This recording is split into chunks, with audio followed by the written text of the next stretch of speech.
All right, I believe we are rolling, yes? Yeah, we're rolling. We believe we're rolling. Okay. Thanks, Hank. Hank, the engineer here at the James Arnold Taylor Podcast. Hank, the engineer. Yeah, okay. He's hitting the buttons. He's learning. For an engineer, how long have you been an engineer and gone to school for all of that and everything? Boy, longer than you've been around. I don't know. I've been around a long time. Yeah, I've been doing this for years, for decades, and yeah. Wow, and you're finally getting it. What does that mean? Nothing? Okay. Welcome to the James Arnold Taylor Podcast. We should make some, we've talked, haven't we had a nice season so far? What are we on, like episode 6, Hank? I don't know, you gotta ask Billy that. Oh, Billy, the intern. The intern here at the James Arnold Taylor Podcast, he knows everything there is to know. He knows more than I do about the goings-on of the James Arnold Taylor Podcast. Hey, Billy! Oh, yeah, yes, Mr. James, yes. You were on season 4, episode 6 of the James Arnold Taylor Podcast, and it's very, very, very exciting. Yes, it is exciting, Billy. Thank you very much for that. And where's my coffee? I didn't bring you any coffee because you don't drink coffee. Oh, you're learning. Oh, but look at that. Is that for me? Yes, sir. Oh, let me look at that. That is can you guess what that is? Well, if you're listening to the James Arnold Taylor Podcast, I bet you know what that is. You hear that? That's my mug, my big glass of water. And so you know what that means. We're starting off the day right away with our big glass of water. Hey, cue that little sounder there. Hank, well, Jerry the Music Man, show Hank how to, Jerry is teaching Hank, the engineer, how to do things. Hit that button right there. That button right there? No, not that button. This one right. No, don't. No. Yeah, that's the wrong button. Clearly, that is the wrong button. No, the one next. This one right there. Yeah, that. It's time to drink some water. See? That's good. Oh, yeah, all right. That's good water. That is good water. Are you drinking water? Are you ready to go for another episode of the James Arnold Taylor Podcast? Let's bring in Mr. Announcer Guy to announce the show. That's how you do it, right? If you have a show, you want to have like a big announcer and music and all of that. And that's why we have Mr. Announcer Guy. Mr. Announcer Guy is, boy, you talk about you, Hank. Mr. Announcer Guy has been doing this stuff forever. He's been an announcer on TV and movies and radio and all of that for a long time. Hey, Mr. Announcer Guy! Yes, James, I've been doing this since before you were born. I don't know how that's possible since we're the same person. Yeah, man, I know. Okay, can you introduce the James Arnold Taylor Podcast right now? Really? Right now? You want me to just go? Yeah.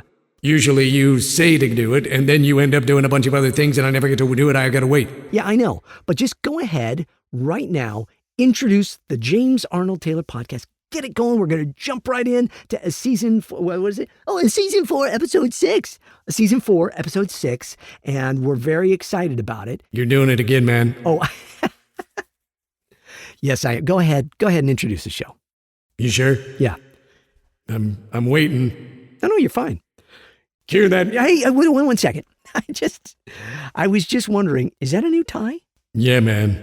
Can I do the intro? Yeah, sorry. I was just trying to think of something to interrupt you, so it would be funny. And it wasn't funny, man. Okay.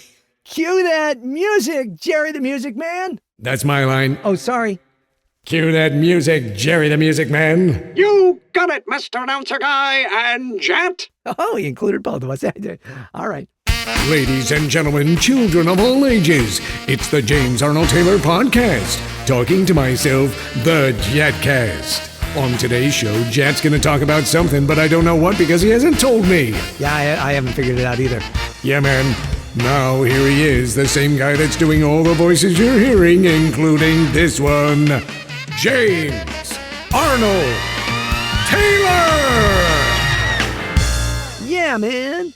Yeah, man. Thanks so much. Yeah, dude. I'm going to go now. And there he goes. He'll be back if we need to drink some water or something, I guess. It's time. No, Hank, no. No. Stop. What? I was just saying if we need to drink some water. No, stop. It's time. Mm-hmm. Well, you say drink water. I hit the button. I know which button it is now. It's exciting. And okay, yeah. But it's not time to drink some water.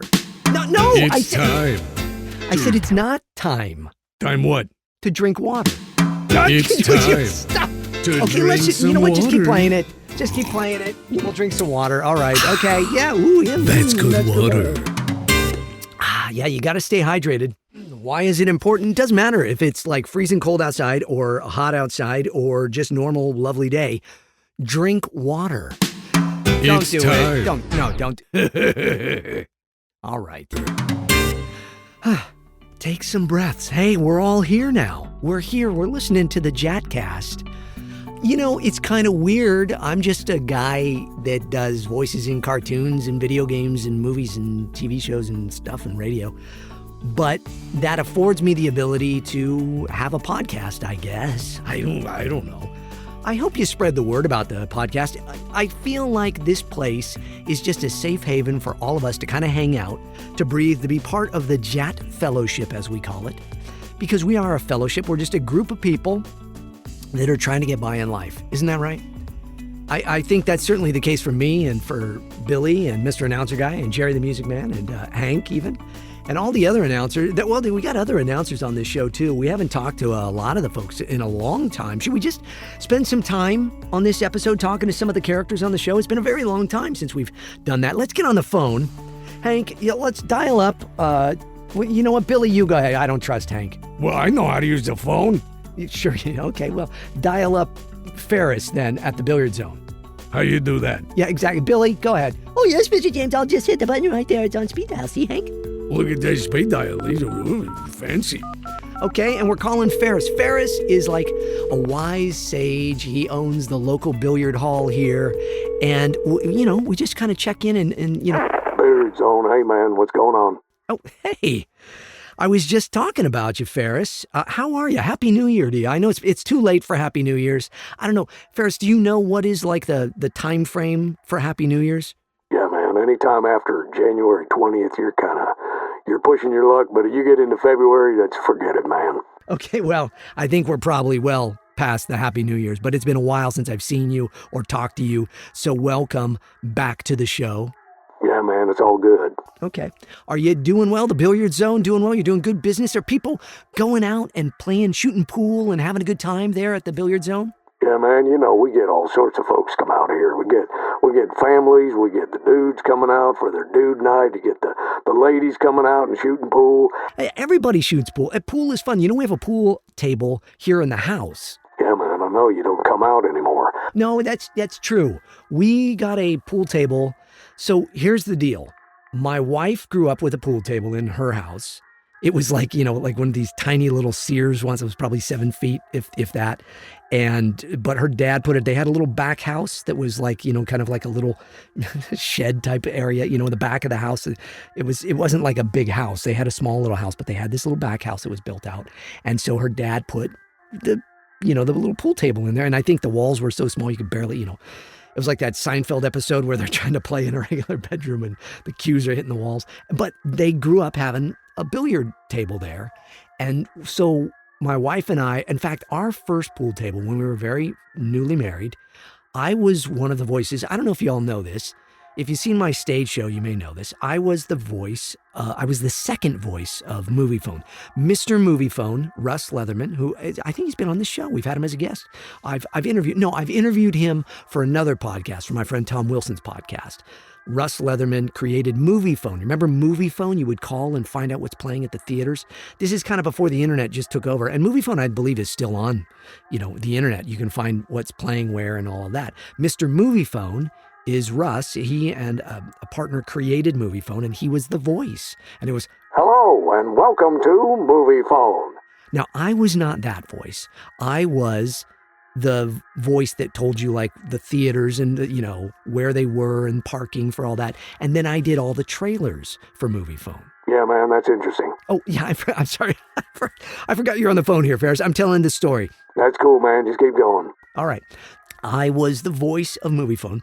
And Russ Leatherman calls me up one day and says, hello. No, he didn't say that. But he said, James, I have a pool table that we don't have space for anymore, or we're moving or whatever. And it's, I don't know. Do you want it? And I was like, well, that's great. Yeah, we'd love that. And we had room for it in our house. So we got this pool table, and we had it for many years, and it was great.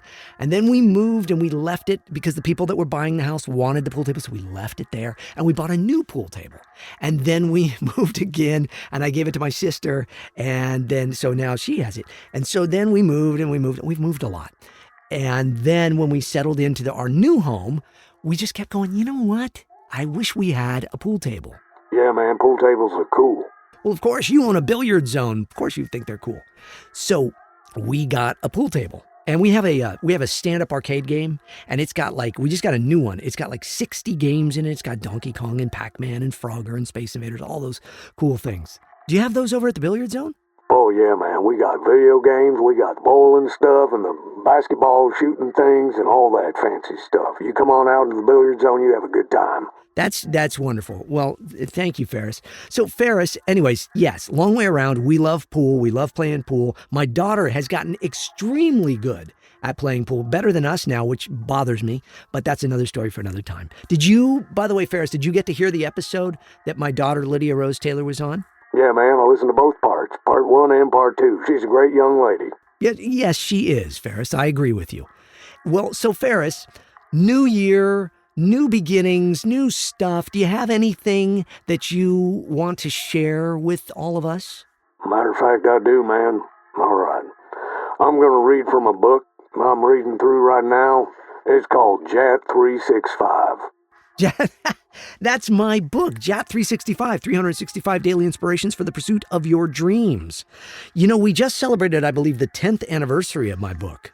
Yeah, man, I know. I've been reading through it again as a celebration. So you're reading the book, and what day are you on? I'm on day 23. Day 23. And you know the thing I always say, so if you don't know about my book, it's a daily kind of journal and devotional, and you can read through each day, but you don't have to do every single day in a row. I numbered it. I didn't date it, like January 1st or 2nd or whatever, or Tuesday or any of that. I did it purposely to where there's just days in it because realistically, myself personally, I don't go through devotionals every single day. There's days I miss. There's days I take off.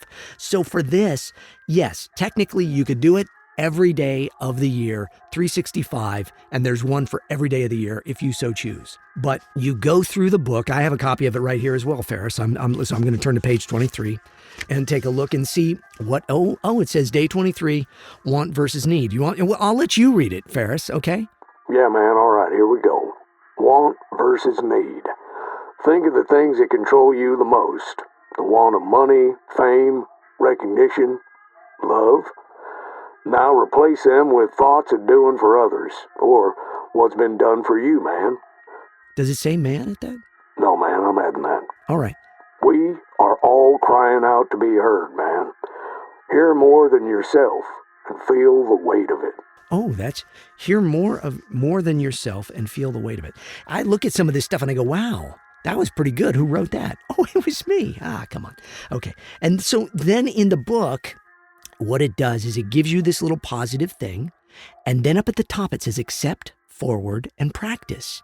So you read it. And if you agree with what was written, you check off the little box that says accept. And then you forward it, meaning you pay it forward. You send that off to somebody. You can take a picture of the book.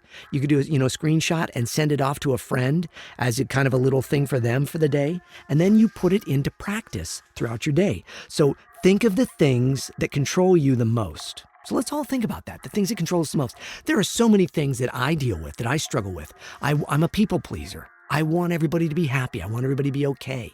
And, you could say, well, that's a good thing. Yes, but it can control you too, because I have to learn to let go of things, right? Yeah, man, you can't let that stuff control you. That's right, Ferris. I agree. So it goes on to say the want of money, fame, recognition, or even love. See, that's kind of where I would fall. And, obviously also being an actor, I have an ego. I want recognition, and being a voice actor, you learn that you're never really going to get all the recognition that you expect. Although these days, more of you do appreciate all of us as voice actors. I mean, all of you listening to this show, because you love voice acting. And so I'm very appreciative of that. So it says to think of all of those things that you want the most, okay? or that control you the most, I should say, the things that control you the most. When you wake up or you lay your head down at night and you're thinking of all these things that you want to try to control, right? Think of all of those. It could be money, it could be fame, it could be recognition, it could be love, it could be whatever. And then I say, now replace them with thoughts of doing for others or what has been done for you. So think about, okay, all this stuff that I really would like, but I want to think about doing things for other people. Or I want to think about the things that have been done for me. All the amazing, wonderful things that have been done for me, either by my family or friends, or all of you, just your kindness, right? We're all crying out to be heard. Isn't that true? I think never more true. Even before, 10 years plus years ago when I wrote this, that was very true. But I think it's even more true now that we are all crying out to be heard because the world has gotten crazier and crazier. And so then the last thing I say is hear more than yourself and feel the weight of it. You know what that kind of goes back to? It goes back to know more than you want to know and know what you believe and why you believe it. So don't just hear your own stuff. Stop, look around, take in the world that is happening around you. Feel the weight of other people's lives in your life, right? And so then at the end, I say respond.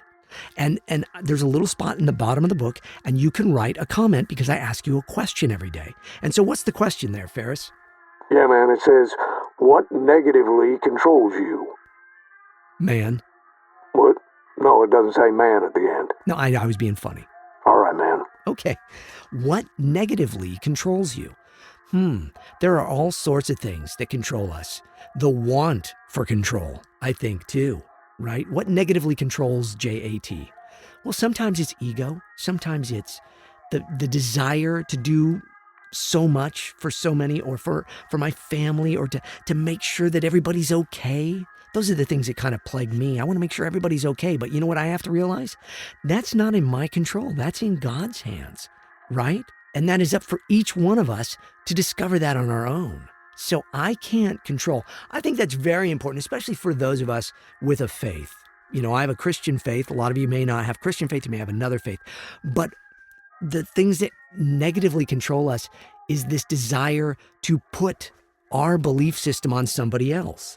I think it's one of the things that turns people off from Christianity is that pushing or desire for people to know and believe the way you do. And it's very hard because you go, yeah, but I feel like I got this kind of figured out and I want other people to feel that way. So, but that can become a negative very easily. So we have to allow these things to not control us, but we have to give them up, right? So, Ferris, I'm really glad that you brought up old JAT 365. That's pretty cool. I appreciate that. I'm humbled that you are reading the book again. Yeah, man, I go through it a lot. I dig it. Pretty good book there. JAT. Well, thanks, Ferris. I'm going to let you get back to things over at the billiard zone. Is it crowded over there right now? Are people shooting pool? There's a lot of stuff going on? Yeah, there's always some characters hanging out. All right. Well, then maybe Billy and Hank and all of us will come out there and shoot some pool later today, even though we have a pool table here. Yeah, man, that'd be great. I'd love to see you. Hang in there, brother. All right, you too. Thanks so much, Ferris. We'll talk to you later. See you, dude. And there's Ferris. Thanks for dialing him up there, guys. That was fun. And he reminded us about JAT 365. Look at that. You know, JAT 365 is my book, and it is available on Amazon.com. I say that, because it's a shameless plug, as we say. But I think a lot of folks have read this book. It's amazing how many people. I self-published this book. I just did it on my own. Some of you may have copies, by the way. I noticed that Amazon had a mess up on some of the copies, where in the back, the end of the book, I write a couple of pages of stuff, and they ended up, or I think maybe in the front they did, in the introduction, yeah, they messed up and they reprinted on a couple pages the same stuff. They duplicated. So if you see that wasn't me messing up. That was an actual printing mess up at Amazon, but they corrected it on a lot of them. If you have one of those ones that isn't like that, hey, save it. Maybe it's worth something now because it's rare, but I don't know. And if you ever come to a Comic-Con and you have a copy of the book and I'm going to be there, bring it. I'll sign that one for free. So bring it out there and we'll sign your book, and then we'll give you some other, fun things. We'll do a selfie or something like that. And I hope that I get to see some of you. I'm sure I've already seen some of you because the show has been going on now for a little while and we are having a great time with it. And it is wonderful to be back doing this stuff. Now, the other thing I did recently is I put a post out on my social media, on my Instagram, saying that if you have questions that you want answered on the JATcast, to write them in the comments below. And look at this. There's so many of them already. Let's go to some of these. So when we used to do it with emails, we would have Bob come in. He's Billy's uncle, right? He's your uncle, right, Billy? Yeah, no, he's my uncle. That's right, Mr. James. He's my uncle, Uncle Bob. Bob's your uncle. Well, see, and Bob's your uncle. Right there, mate. All right. Okay. So I kind of did like a weird, almost Australian British voice. I'm sorry for all of you on the other side of the pond. I apologize for that. That was a bad accent. But Bob's your uncle is okay. I explain it every single time. And then when I say, hey, Bob, Bob, Bob, Bob, Bob, Bob, we had a listener I know that had a dog named Bob. And whenever I go, hey, Bob, hey, Bob, hey, Bob, Bob, Bob, their dog would hear that and go crazy. Like, who's he doing? How is that happening? Let's bring in Bob, and Bob will answer some of these comments on Instagram. Hey, Bob! Hey, Bob, Bob, Bob, Bob, Bob. Oh, yes, and doobity-dee and dibbity-doo. Hello, James. Happy New Year to you. It's a little late for Happy New Year. I know, but I'm just saying it anyways. Okay, all right. Are you doing well? Oh, dibbity-doo and doobity-dee. Yes, I'm having a good time, and I'm trying to kind of take in all the different comments. You have many, many comments and many, many questions of people asking things on your Instagram in the comments from where you posted that. Okay, well, very good. Where do you want to start? Well, I'm just going to look right here. I see. This is from the, Duchess Cosplay. Duchess Cosplay. Let's take a look at Duchess Cosplay. I know Duchess Cosplay. The Manchester contingent. That's right. That is home of Annie and Jonathan. She's wonderful. Annie dressed as the Duchess Satine. Annie was at the Chattanooga Comic-Con last year, and she came out. They flew from Manchester, the other side of the world, basically, to come see myself and Anna Graves, Obi-Wan Kenobi, and the Duchess Satine. They flew all the way out to Chattanooga, Tennessee to come see us. And Annie and Jonathan was dressed as Obi-Wan beautifully, both wonderful cosplays. And Annie did all of these cosplays. She made them. They're fantastic. Look her up on Instagram. It's Duchess_cosplay. Duchess_cosplay. So cool. Wonderful, and they were the sweetest people in the world. So hello there, Duchess. Hello there, Duchess. Yes, there you go. So Duchess Cosplay asks questions, right, Bob? What does she ask? Oh, yes, indubitably. She says, in your career as a voice actor, have you ever experienced a rejection or disappointment that was very challenging? If so, what helped you to keep moving forwards? What advice would you give to both new and seasoned individuals in this regard? My dear Duchess, that's a wonderful, wonderful question. I do think of many things, and there are many. So years ago, when I had black toxic mold poisoning, when I got Stachybotrys, I got exposed to black mold, lost my voice. I managed, by the grace of God, to keep most of my voiceover jobs. And the one that I lost at the time was Captain Jack Sparrow for Disney.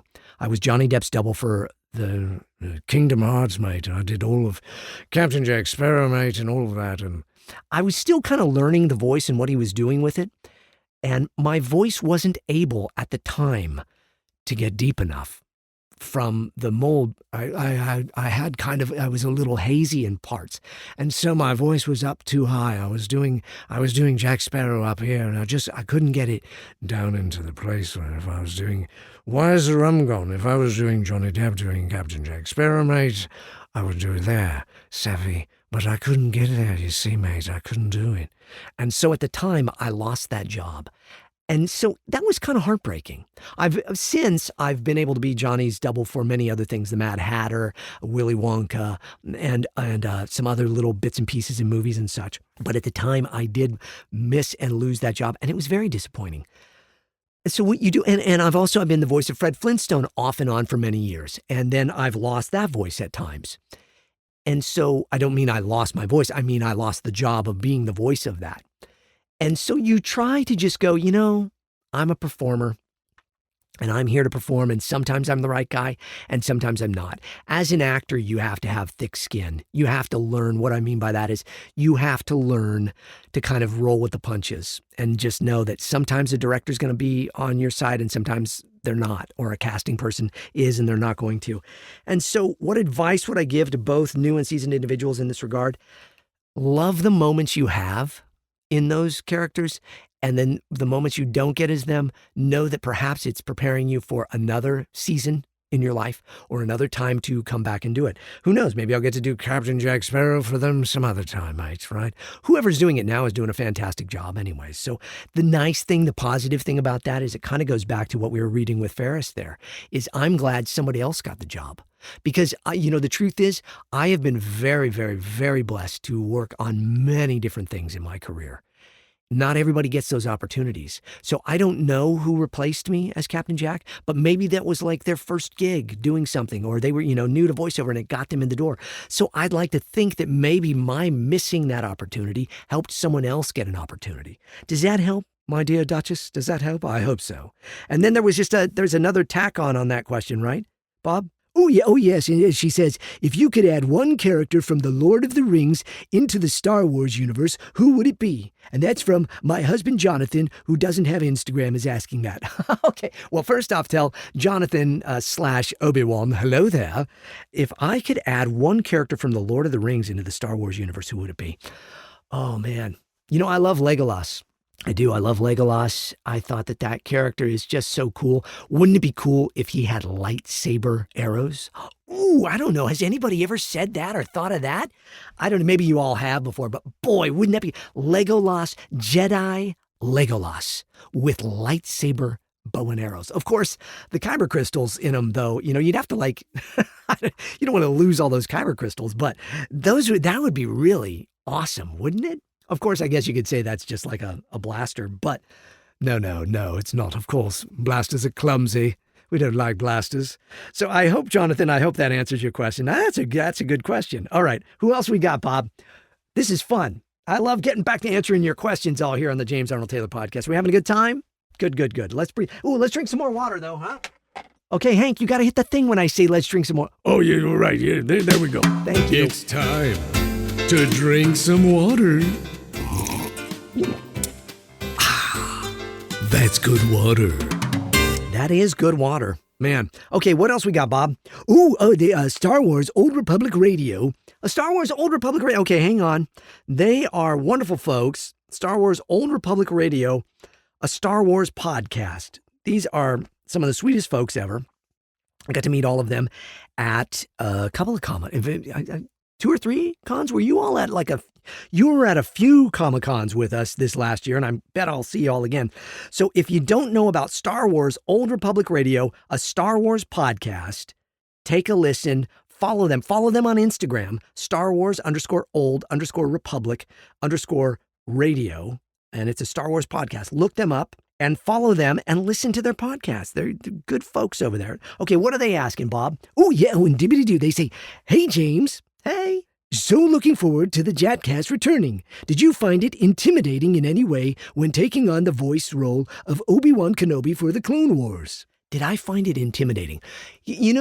I think what's interesting about that question is that there are layers and layers to that question. And there's years and years because, yes, initially right off the bat, I think initially right off the bat, what I found was I was excited. I was excited that I was going to get to do Star Wars in animation and that they were doing an animated Star Wars. Now, it wasn't Star Wars The Clone Wars that we know. It was the original Clone. Well, we all know the micro series by now, too. I think a lot of people know Clone Wars, the micro series. Genndy Tartakovsky's version of Clone Wars that was before Dave Filoni's version of Clone Wars. They were traditional 2D animation. They were on Cartoon Network. They were 3 minutes long. And at the time, it was a great way for me to come in to the character of Obi-Wan Kenobi. Now, I listen back to those, I watch those, and my Obi-Wan, I think, is terrible, quite frankly. I don't know. I hadn't gotten the voice just right yet, in my opinion. That's my opinion. But I enjoy those tremendously. I love the micro series. I think it's wonderful. It's well done. But for me, in my own performance, I kind of go, I could have done better. But there are layers. So I found it intimidating because I was still kind of discovering the voice and what Ewan McGregor was doing and how he was taking off of Alec Guinness's voice. And so I'm doing, as I've said many, many times before, an impression of Ewan McGregor doing Alec Guinness doing Obi-Wan Kenobi. So at the time of the beginning of that 20 plus years ago when I started doing it, it was intimidating. But then Clone Wars, the animated series that we all know and love now, comes out 5 years later, or however many years later it was, 3 or 4 years later, I guess. I don't know. We started it in like 2005, so it was intimidating on a new level. But the nice thing that pulled back some of that was Dave Filoni and George Lucas both were very vocal to say to all of us, don't worry about it. Many times, I've mentioned this before, many times, Dave Filoni was always saying, you don't need to make this sound exactly like you, and this needs to be your Obi-Wan. And so that's where my Obi-Wan Kenobi came from. Now, a lot of people say that I sound like Ewan, and I hope I do, but I also hope that I sound a bit like old, hello there, Alec Guinness. And so there's a combination of the two when I do my version of Obi-Wan Kenobi. It's his own version. And so now I find that Ewan McGregor has returned to the role. I find that there is some pressure. I still get to do Obi-Wan from time to time on little things here and there, cartoons or various things, Lego and all of that. And so when I do, I think a bit about it more. I've done a lot of old Ben Kenobi now for Lego and such as well, and some other things. And so when I'm doing those, I do find it to be intimidating in a new way. I want to get it right. And I want to do justice to it. And it's very tricky being the voice of such an iconic character that started, one, with Sir Alec Guinness back in the original Star Wars, A New Hope, and of course, Empire Strikes Back and Return of the Jedi. And then all those years later in the prequels, and then Ewan McGregor. So I would not be Obi-Wan Kenobi without Ewan McGregor. So I'm incredibly grateful for Ewan McGregor playing that part. And then me being able to be blessed to play the part for all these years. And it's strange because I've been this voice for so many years, but now he's back, he's returned to the character. And now it's interesting. I see things now, artwork and stuff out there, and they do like the Clone Wars, and they're putting the face of Ewan McGregor on, and Hayden and Rosario over these new Clone Wars pieces of art. They're putting their faces on stuff. And, to a degree, it's a little odd for us because now it's almost like we've kind of handed it back to them, and they're doing the versions of the characters now. So when I do it, it can be more intimidating because I just want to get it right. I want to make sure that I'm paying proper homage to the character. So I hope that answers your question. Star Wars Old Republic Radio, thank you so much. Doing doobity-dee. Okay, yes. Let's see. We've got a lot of questions here, don't we? Yes. Oh, here's one from your friend Brandon, the Random Gamer. Brandon the Random Gamer, that's his handle on Instagram, Brandon the Random Gamer. Brandon I talked about, I believe Lydia and I, my daughter and I, spoke about that a couple of episodes back. Brandon is a wonderful young man from Canada, and he had a big fan of my book and all of that, and he's asked a question here. What does Brandon ask, Bob? Oh, yes, he says, hello there, James. Oh, you should do your Obi-Wan Kenobi, Bob. Oh, I don't think I could. Hello there. Oh, that's very good. You sounded just like him. Oh, thank you. I wanted to ask you this one in person, but there was a lot I had to share. Oh, so when he saw me in Canada at Toronto Comic-Con, Fan Expo in Toronto, he wanted to ask this question for me in person, but now he's getting to ask it here on the show. Yes, indubitably, yes, that's right. He says, if you could give us any insight regarding Ratchet & Clank Life of Pi, the wonderfully done animated short. It was surprisingly exclusive to us Canadians at a certain point via Crave streaming service. Crave streaming service. Oh, that's where, yeah, so, okay. Well, I'll let you finish. Go ahead and finish. Oh, yes, it says, many fans, myself included, really enjoyed this short and thought the jokes and writing were incredible. It just seems like it was released with little fanfare. Could you share anything that you were told about this short, or if it even might have led to a TV show, perhaps? Okay, so Brandon is talking about Ratchet & Clank Life of Pi, and this was a television pilot that we did David Kay and Jim Ward and Armin Shimmerman and myself, we did this. The folks that do all the voices in Ratchet and Clank. I'm Ratchet. Of course, David Kay is Clank. Jim Ward was fantastic as the voice of Captain Quark for so many years, and Jim has since retired now. Armin Shimmerman, who is just, oh my goodness, I love Armin Shimmerman. What an amazing actor, and he is Dr. Nefarious. It is amazing to watch him perform. We never really got to do these, when we recorded the games, we didn't record together. We would always record separately for video games. That's how you do it. But when we did the movie and when we did this pilot for the TV show Life of Pi, we were all in the room together, and to watch Armin doing Dr. Nefarious, he's insane. And it's just, he's screaming at the top of his lungs doing all of that all the time. Well, Ratchet! He's fantastic. I love it. So we did Life of Pi, 1 30-minute pilot for a TV show, and it never went anywhere. It was very sad. It was exclusive, as Brandon said, in Canada. I believe you can see it on YouTube. If you look up Ratchet and Clank Life of Pi, and it's their quest for the perfect pizza pie in the galaxy. It was just kind of a funny little, and then they get off on an adventure and stuff. So we recorded that over the course of a couple of days, Brandon. It was all done at Atlas Oceanic in Burbank, California. My good friend Devin, who owns the studio out there, I love Devin, and they recorded us doing that. It was a lot of fun. It was Chris Zimmerman was our director, and Chris, she has directed me on, for so many years. She's directed me as Fred Flintstone. She's directed me as Gabe Logan. You know Gabe Logan, the Siphon Filter series? You all know the game Siphon Filter? I don't know if you know this. I was the second voice of Gabe Logan. I did like 3 or 4 Siphon Filter games. So I was the second voice. I think there were 1 or 2 games that came in before me, and I was Gabe Logan, and Gabe Logan talked like this, and he was kind of a tough guy.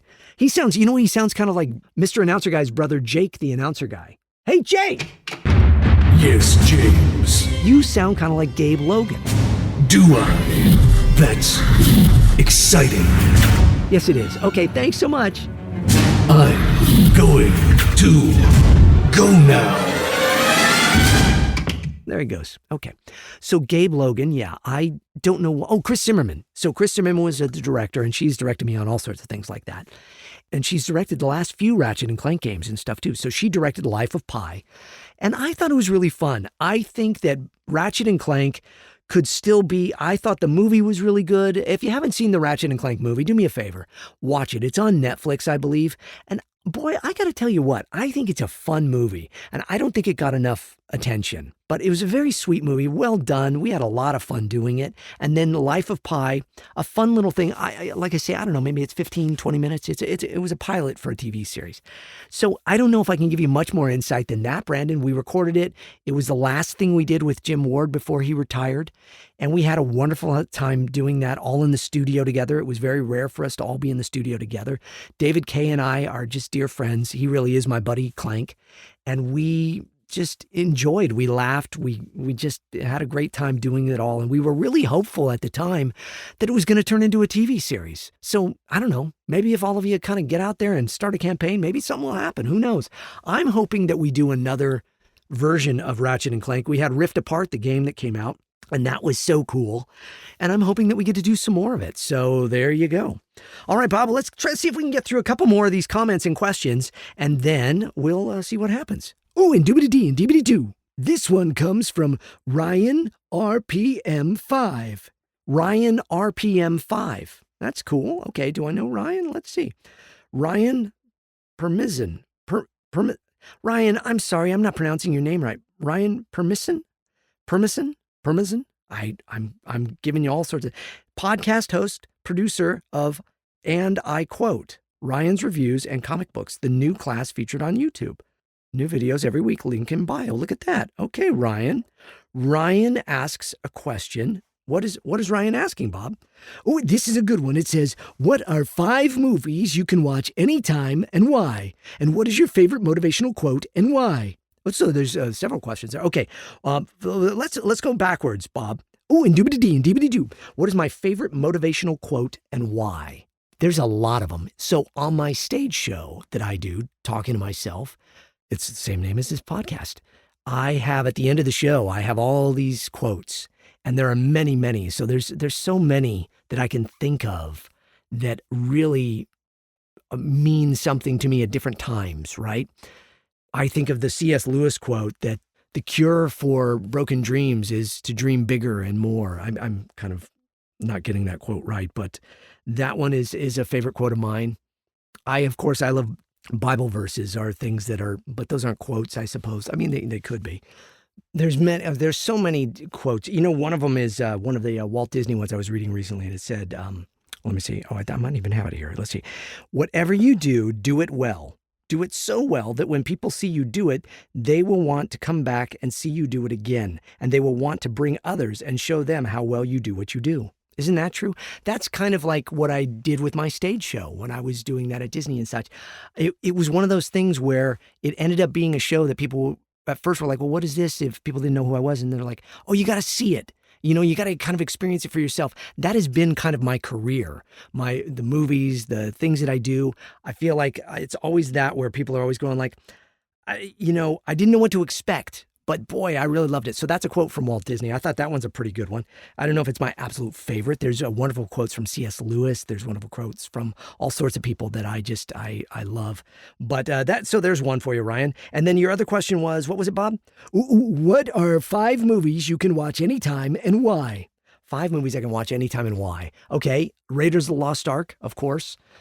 And why? Because I think it's one of the greatest movies ever made. It's a perfect movie as far as all the beats go, action, adventure, comedy, drama, everything, Marvel, wonder. It is a wonderful movie. Raiders of the Lost Ark, the very first one. I love that movie. Of course, Star Wars, A New Hope, I'm giving you the obvious ones first. That's 2. But then another one that I love is called Return to Me. And it is a wonderful romantic comedy with David Duchovny and Minnie Driver and Carol O'Connor. And it's written by Bonnie Hunt and Don Lake. It is so great. If you don't know the movie Return to Me, look it up, watch it. It is a wonderful, delightful, romantic comedy. It's so sweet. My wife and I love that movie. It's one of our favorites because it's just sweet. It's wonderful. That's why. Let's see, that's 3. I love Defending Your Life by Albert Brooks. I think that is just a funny, very just comical, funny movie. Makes you think it's certainly not, it doesn't go along with my Christian faith as far as the whole setup of the movie, but I think it's very funny, and I think it does make you think about who you are and how you want to be in life.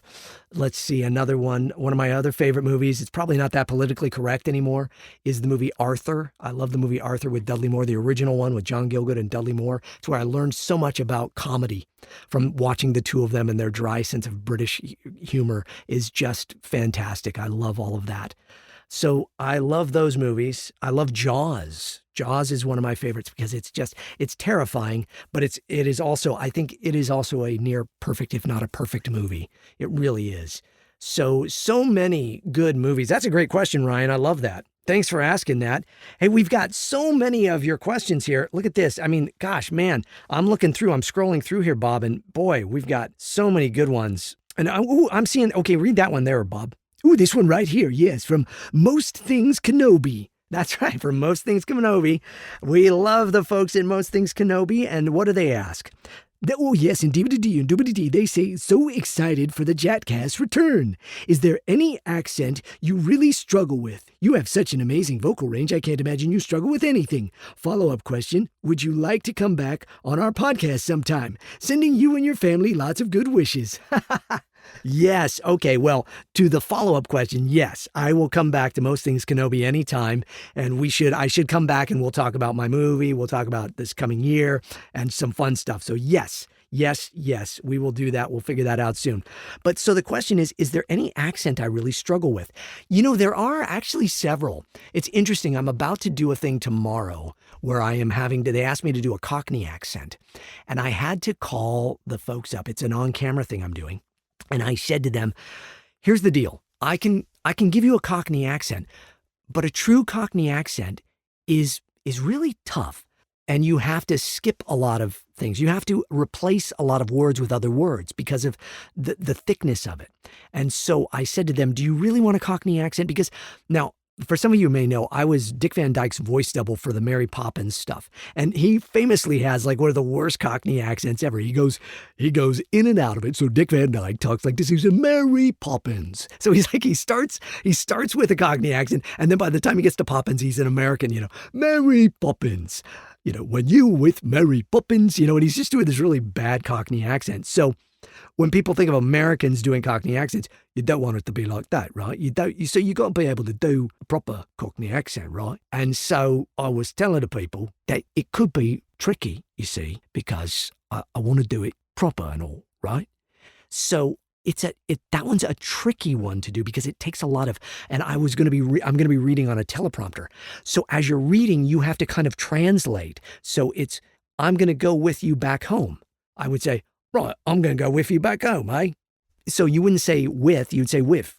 You wouldn't say home, you'd say home, right? So you have to translate as you go. So that one is tricky.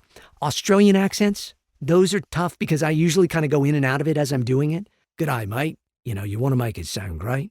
I don't always do great with that. Scottish and Irish, again, you have to really watch it. It takes more concentration than just doing a straight up British accent. Although, the truth is I know that I've some people have commented too that there's some things that I would say as Obi-Wan that I wasn't getting the accent right on. And that's just because I am not trained in any way, shape, or form. I've never taken a class on any of it. Nobody's ever taught me. I go by ear. And so when I do a British accent, I just kind of put on a British accent. I do what I think, and then you try to sell it the best you can, right? So there's variations of that. You could do a Liverpudlian accent and you could talk like this all day, right? Yeah, you could do that whole thing. So there's some that are really fun to do, yeah? Gil Fab, right? Yeah. And then there's others that are just tricky to do. So there are different ones. French accent, you can do a French accent, and sometimes it can be tricky to do. You know what I'm saying? So there's variations of accents and just different parts, trying to get like the different places somebody is. It's just like here, somebody's from New York, right? They have an American accent, but they got a New York American accent. So it's just finding those little things. I struggle with some of those sometimes.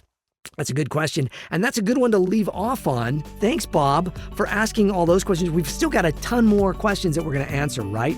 Oh, and doobity-dee and doobity-doo, there's plenty here, and I'm sure by the next time you record, there'll be even more. I'm sure you're right. There's going to be a lot of them on there. Thank you all. So we'll post every once in a while on my Instagram, and if you have questions that you want to ask me, post your questions there, and then we'll answer them here on the podcast. But that was great fun. That's how we're going to do it instead of doing emails, and it still gives us that opportunity. And if you have something special that you want to say in that, you can say it in those comments there as well, and Bob will find those and he'll read through them for us and we'll say them here on the podcast. So hopefully we got to answer some of your questions there. I know we didn't get to all of them, but Bob, we are wrapping up for this episode of the James Arnold Taylor Podcast. We've had a good time though, haven't we? Oh, and doobity-dee and doobity-doo. How about you guys, Hank? You have a good time? Yeah, man, yeah, it was great. I like hearing all the people and stuff, yeah. But nobody asked to, hey, hello, Hank. No, they didn't. Hank, that goes back to the thing that Ferris read. Don't make everything about you. Whatever. Yeah, you're right. Okay. All right, guys.